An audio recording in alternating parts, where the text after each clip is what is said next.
Dan anehnya, di seluruh dunia, orang-orang mulai menyebut satu angka yang sama, 2030.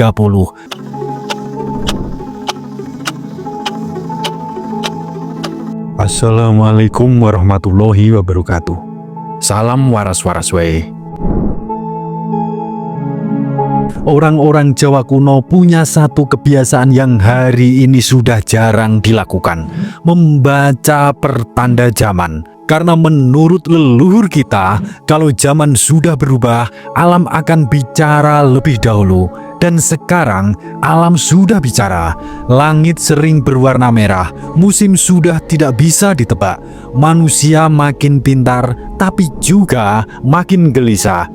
Teknologi makin dekat, tapi hati manusia makin jauh. Dan anehnya, di seluruh dunia, orang-orang mulai menyebut satu angka yang sama, 2030. Bukan kebetulan, dalam kepercayaan Jawa kuno, ada yang disebut kolo bendu zaman kekacauan. Ada juga kala suba zaman kebaikan lan kabecikan. Ada juga kala tidak zaman edan atau kolo tido. 2030 bukan kiamat, tapi itu adalah gerbang zaman baru. Dan setiap kali manusia masuk gerbang zaman baru, selalu ada yang tumbang dan selalu ada yang naik. Sebelum kita bedah lebih mendalam, silakan tulis doa dan harapan panjenengan semua di kolom komentar. Dan bagi sedulurku yang muslim, jangan lupa tulis sholawat atas berkat rahmat Allah Subhanahu wa Ta'ala. Doa-doa kita semua terkabul. Yang pertama, dunia bergerak makin cepat, banyak jiwa yang makin tertinggal. Coba sekarang jujur pada diri sendiri. Apakah sedulur semua tidak merasa dunia sekarang ini makin aneh? Teknologi bergerak terlalu cepat, cara berpikir dipaksa ikut berubah terlalu cepat. Dulu orang kerja pakai tenaga, lalu pakai pikiran. Sekarang dunia sedang menyiapkan manusia untuk hidup di dalam mesin. Banyak orang mengira ini kemajuan, tapi orang Jawa kuno akan bertanya satu hal: manusia ini sedang naik derajat atau sedang turun derajat? Karena dalam ajaran lama Nusantara, kalau manusia mulai menyerahkan kesadarannya pada benda mati, itu tanda zaman sedang miring. Yang kedua, rahasia besar 2030 dan agenda zaman. Di dunia modern, mereka menyebutnya agenda 2030. Katanya menghapus kemiskinan, menyelamatkan bumi, menyatukan sistem dunia. Kedengarannya indah, tapi orang Jawa bilang, sekaton apik durung mesti becik. Yang kelihatan baik, belum tentu benar-benar baik. Yang ketiga, 3 isu besar yang sedang mengubah zaman yang bikin merinding. Yang pertama, tentang dunia gelap dan blackout. Media besar dunia menyebut 2030 dunia akan gelap. Tapi tenang, tidak ada nubuatan resmi soal itu.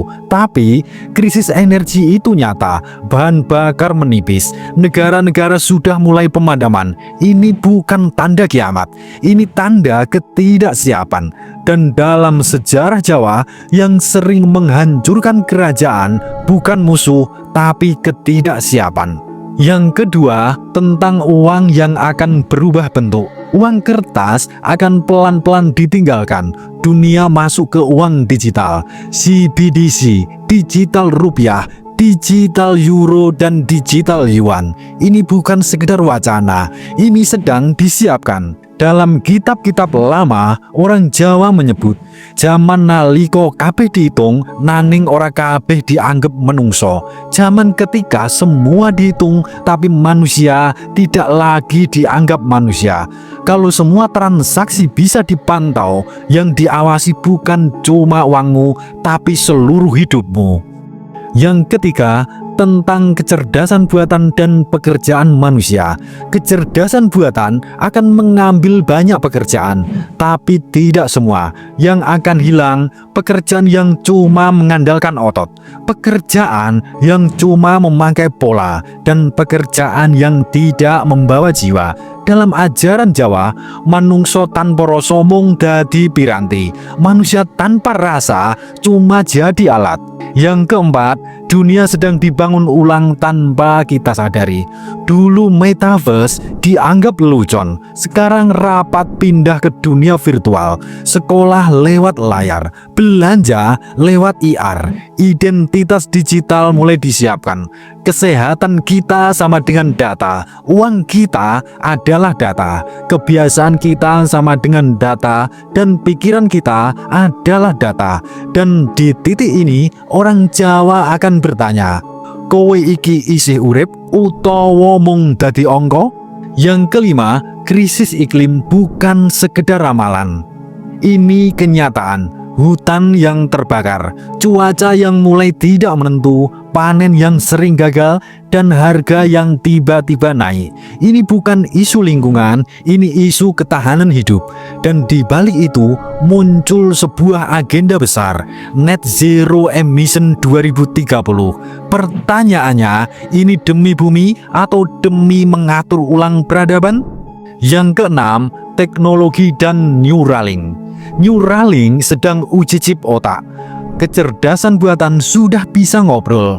Kacamata realistis campur sudah jadi barang dagangan. Dalam serat-serat kuno ada peringatan. Naliko pikiran disambung karo wesi, menungso kudu waspada. Opo isih dadi menungso? Lalu kita harus apa? Apa yang harus kita lakukan? Orang Jawa tidak diajari melawan zaman, tapi diajari nunggak semi, bertahan, menunggu, menyiapkan diri, lalu tumbuh. Yang ketujuh, 5 pegangan supaya kita tidak tergerus zaman. Yang pertama, ubah cara berpikir. Jangan cuma jadi penonton peradaban. Yang kedua, asah pikiran bukan cuma skill. Berpikir kritis, kreatif, punya rasa dan bisa beradaptasi. Yang ketiga, rapikan keuangan.